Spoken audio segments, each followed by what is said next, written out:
Sobre esse tema, né, da luz, no aspecto... A gente tem estudado aqui hoje, né, que a luz, quando diz respeito a nós, ela fala de um testemunho, né? Nós, como luz, damos um testemunho, e isso nós aprendemos hoje cedo que tem a sua importância, o seu valor individualmente falando. Obrigado. Mas agora a gente queria pensar um pouco também sobre a questão coletiva.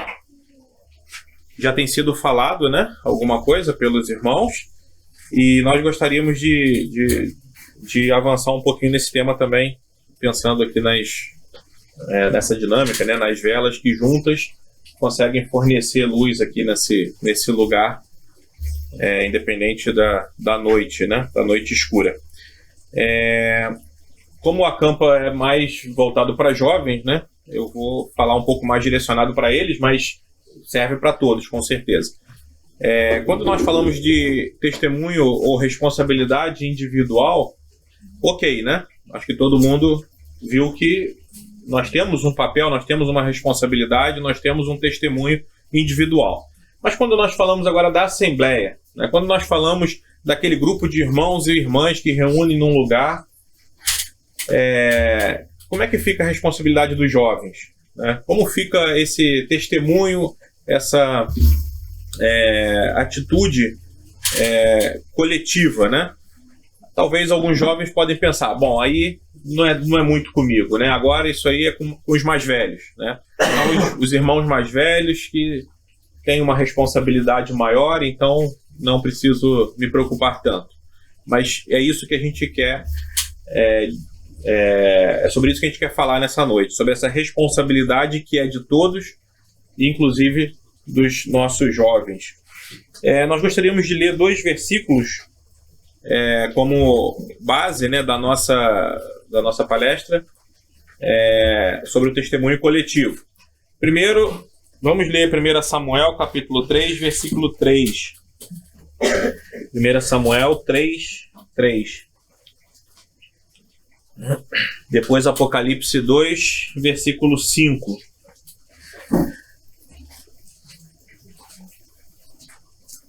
Primeira Samuel, capítulo 3, versículo 3, diz assim: E tendo-se deitado também Samuel no templo do Senhor, em que estava a arca, antes que a lâmpada de Deus se apagasse.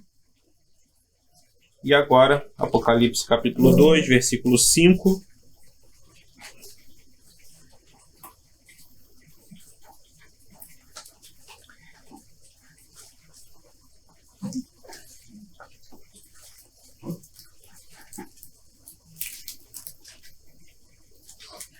Apocalipse 2, 5. Lembra-te, pois, de onde caíste e arrepende-te, e volta à prática das primeiras obras.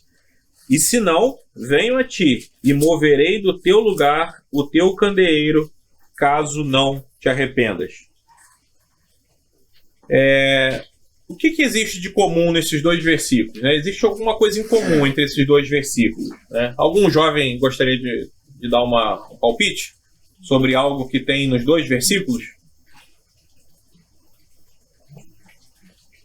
Então vamos lá, para nós não demorarmos muito, né? Os 2 versículos eles têm uma coisa em comum, que é a lâmpada.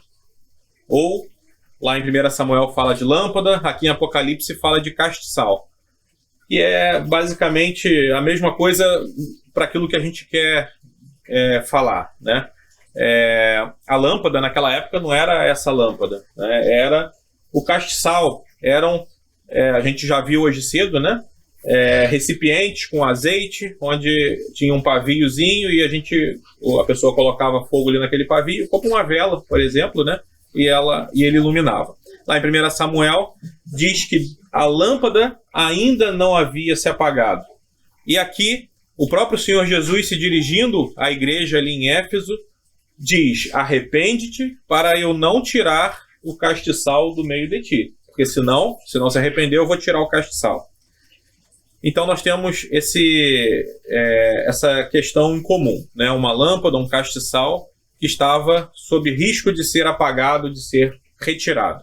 E o que isso significa? né? Bom, para a gente chegar lá, vamos pensar um pouquinho, né? Vamos estabelecer aqui uma linha de raciocínio. Primeiro, Deus, ele estabeleceu Israel como seu povo aqui na Terra, lá naquela época do Antigo Testamento, né?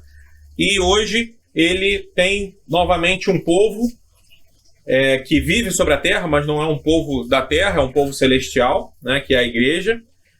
E Deus, quando ele estabelece um povo para si aqui nesse mundo, né? Ele quer habitar no meio desse povo. Deus quer habitar no meio dos homens. E isso é algo muito maravilhoso, isso é algo muito grande, né? Esse Deus maravilhoso que criou todas aquelas coisas que nós vimos hoje cedo, ele quer habitar no nosso meio. Então a presença de Deus no meio do seu povo é um testemunho poderoso, né? A gente citou ali algumas passagens, nós não vamos ler, mas vamos explicar rapidamente, né? Certa vez Salomão havia acabado de construir o templo em Jerusalém, né? Aquele templo glorioso, o lugar onde Deus habitava, e veio uma pessoa de fora para visitar Salomão.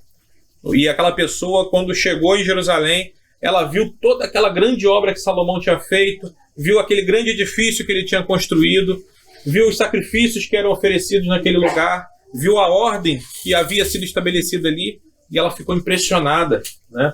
E ela pôde dizer, mesmo sendo uma mulher ímpia, que não era do povo de Israel, ela pôde constatar, Deus ama o seu povo, a ponto de colocar você, Salomão, como rei aqui em Israel, né? Figura maravilhosa do Senhor Jesus, né? Deus ama o seu povo de Israel e colocou um rei, que construiu uma casa para ele habitar no meio do seu povo.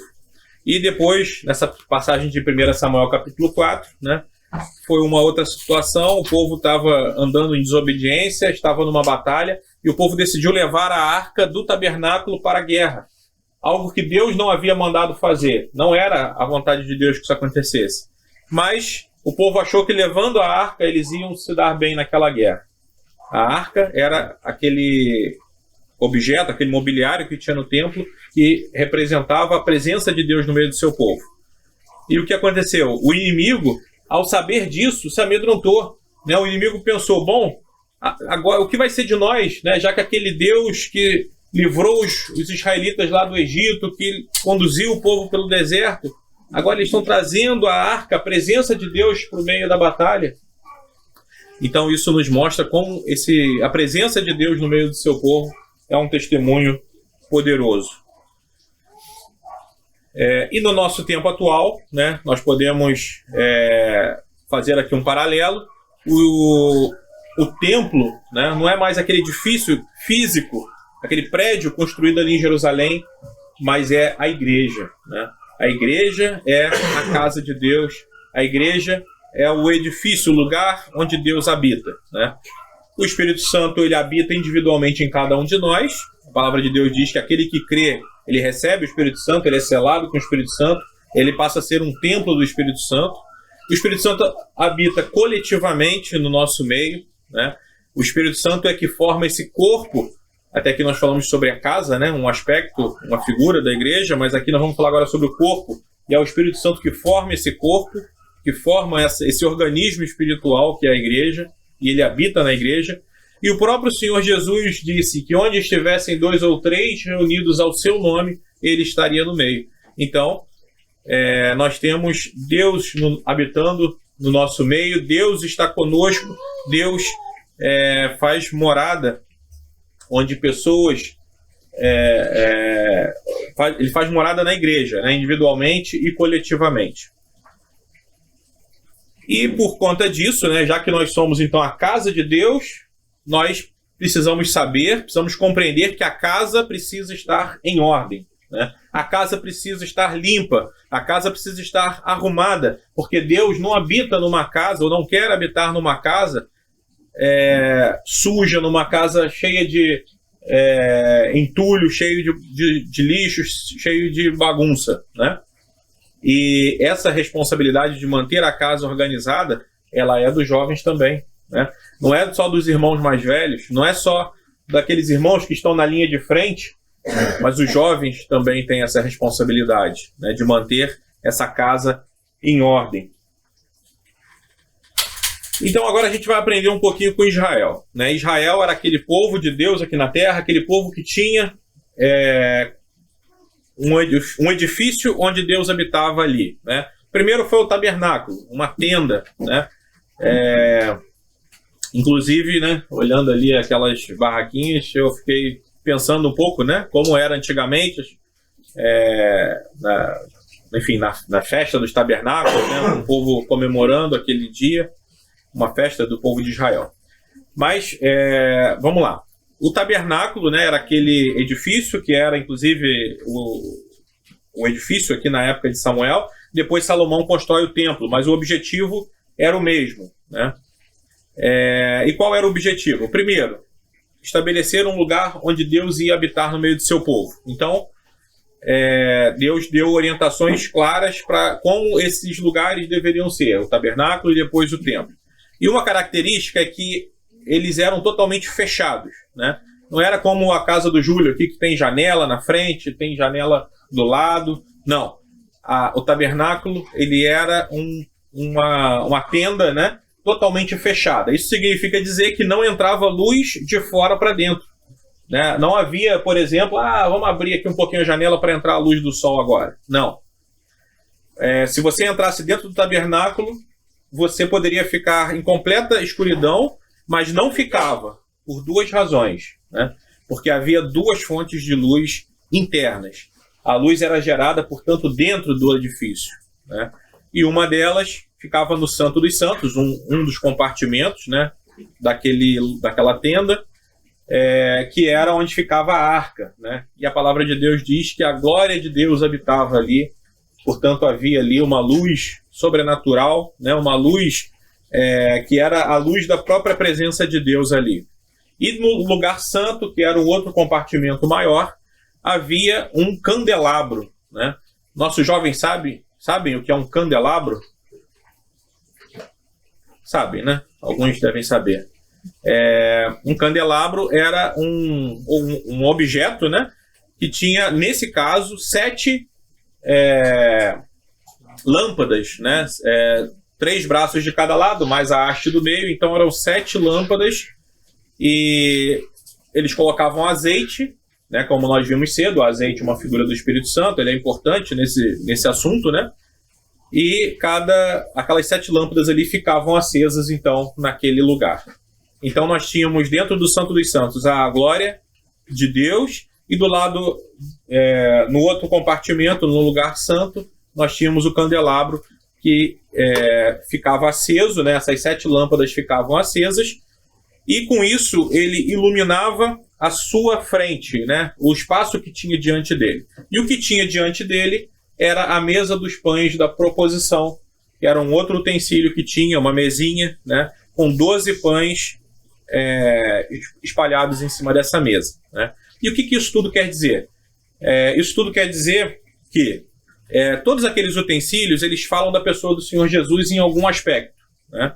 A mesa, por exemplo, ela era uma figura do Senhor Jesus, né, e sobre ela ficavam 12 pães que eram uma representação da unidade do povo de Israel. O povo de Israel composto por 12 tribos, né?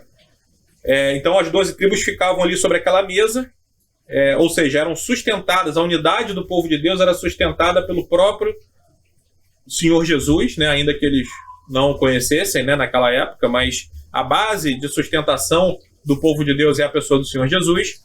E o candelabro, que também é uma figura do Senhor Jesus, é aquilo que jogava luz, né? Então, se você estivesse naquele lugar, você podia ver, você podia olhar para a unidade, para o povo de Israel na sua unidade, nas suas 12 tribos, com a luz gerada pelo próprio candelabro, né? Portanto, a luz do candelabro, ela possibilitava ver aqueles pães, né, que falavam da unidade do povo.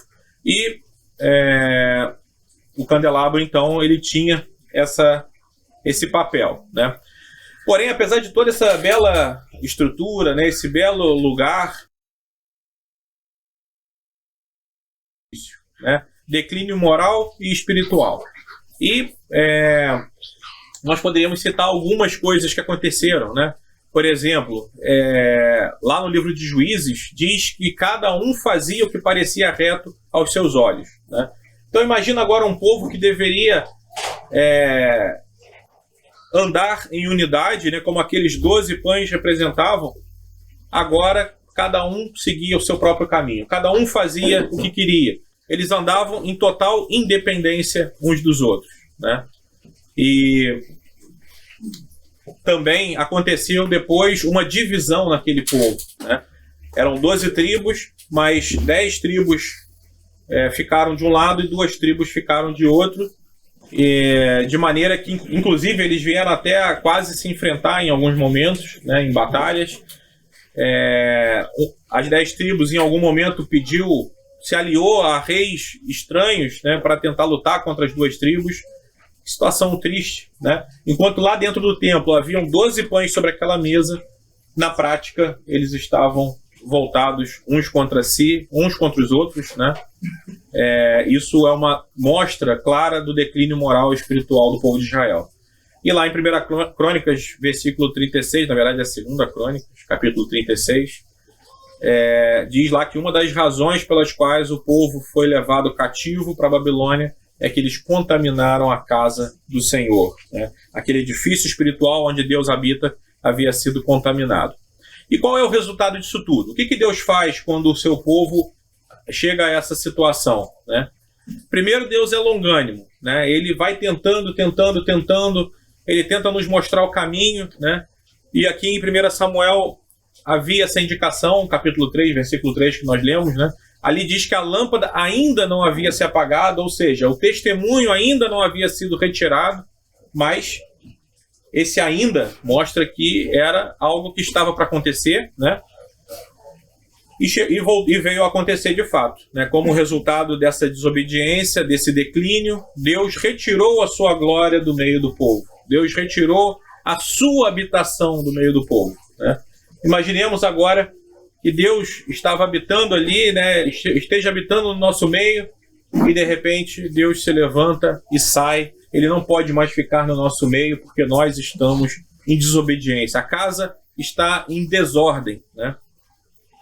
E Jerusalém foi desolada, o templo foi destruído, os utensílios foram levados, né? Não temos ali nominalmente que o candelabro tenha sido levado, que a arca tenha sido levada, mas a Bíblia diz que os grandes utensílios do templo foram levados, os sacrifícios foram interrompidos, ou seja, o testemunho deixou de existir ali em Jerusalém, né? Aquela lâmpada se apagou quando os babilônicos, né, vieram, os caldeus vieram e levaram cativo o povo para a Babilônia e destruíram o templo, né? A lâmpada se apagou, ou seja, o testemunho, a presença de Deus no meio do seu povo já não era mais uma realidade. E agora, aqueles inimigos, aqueles povos ao redor, ao invés de olharem para o povo de Israel e dizerem: esse povo é o povo daquele Deus que fez coisas maravilhosas, agora eles diziam: Deus abandonou o seu povo. Não tem mais nada ali em Jerusalém. Eles estão totalmente destruídos ali. Essa cena, né, ela é descrita por Ezequiel lá no capítulo 10, também no capítulo 11, da glória de Deus saindo de Jerusalém, se retirando de Jerusalém. Então, a cena, Ezequiel descreve assim, né, que a glória de Deus sai do templo e vai para o Oriente. Por quê? Porque a Babilônia ficava a leste, ficava no Oriente. E depois, lá em Ezequiel 43, ele descreve também que um dia Deus vai voltar para habitar no meio do seu povo. Ou seja, um dia haverá novamente um testemunho glorioso ali, muito superior àquele que existiu no passado, né? E esse dia ainda vai chegar.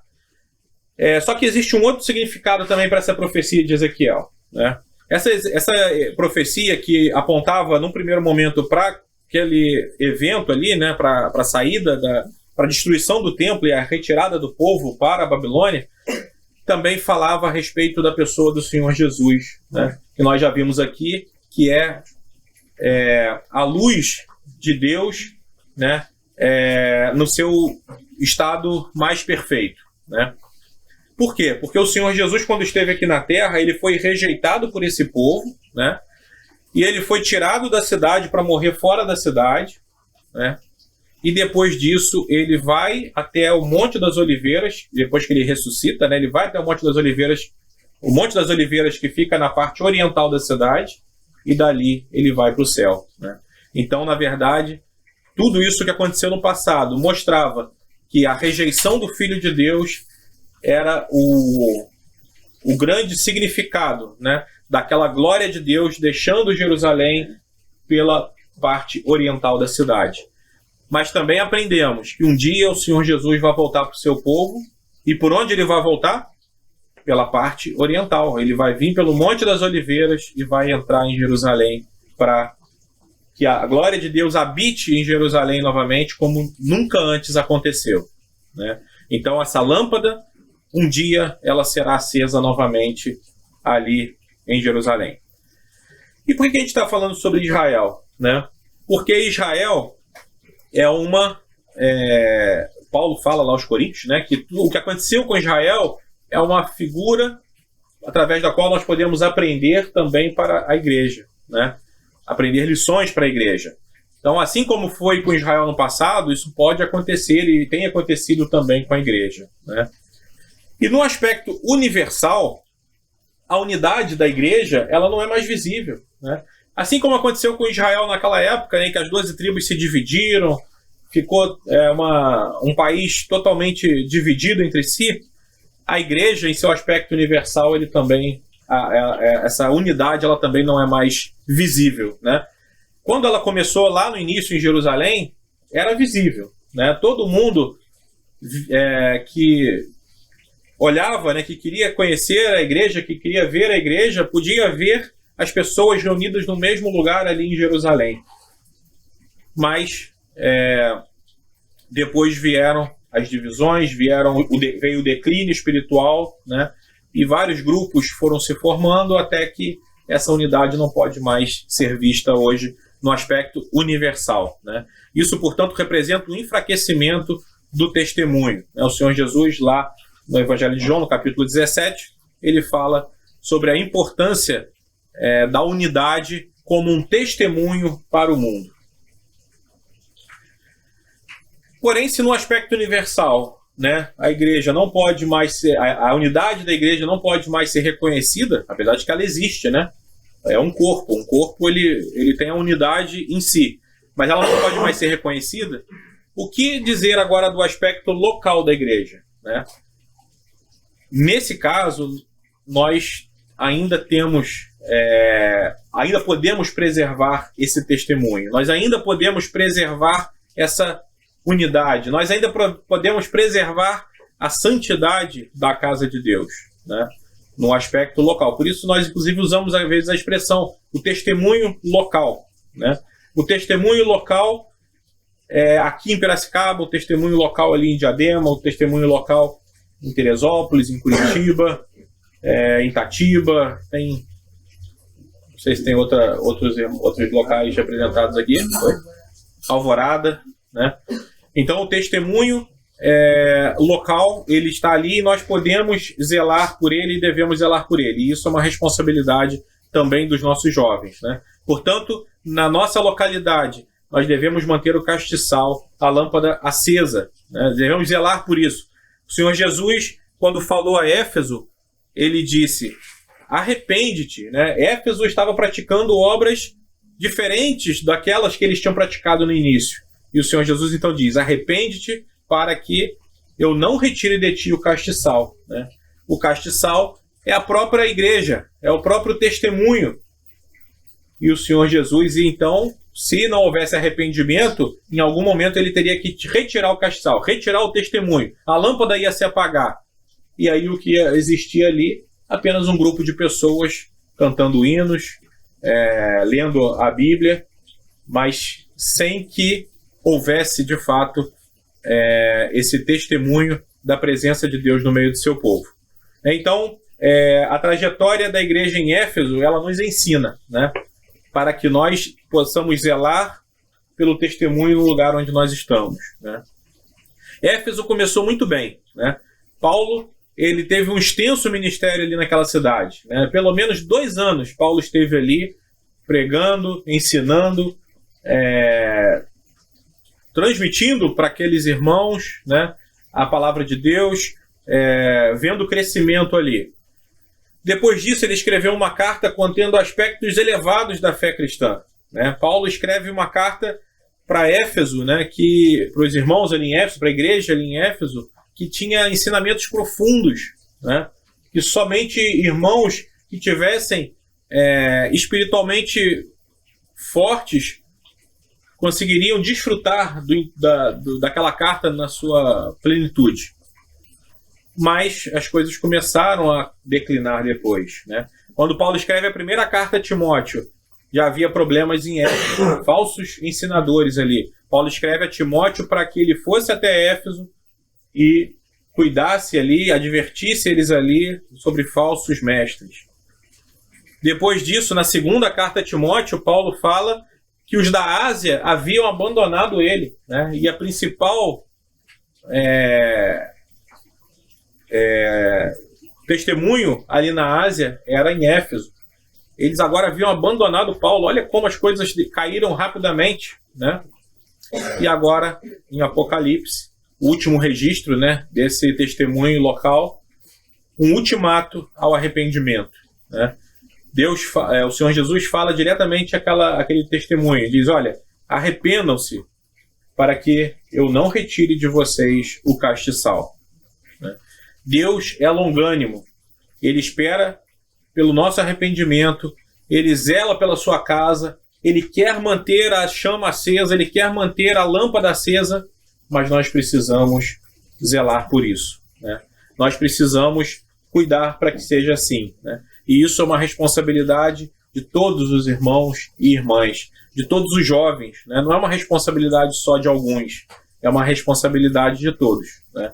Então, os nossos jovens devem não só se preocupar consigo mesmo, com o seu testemunho, mas devem se preocupar com a ordem na casa de Deus.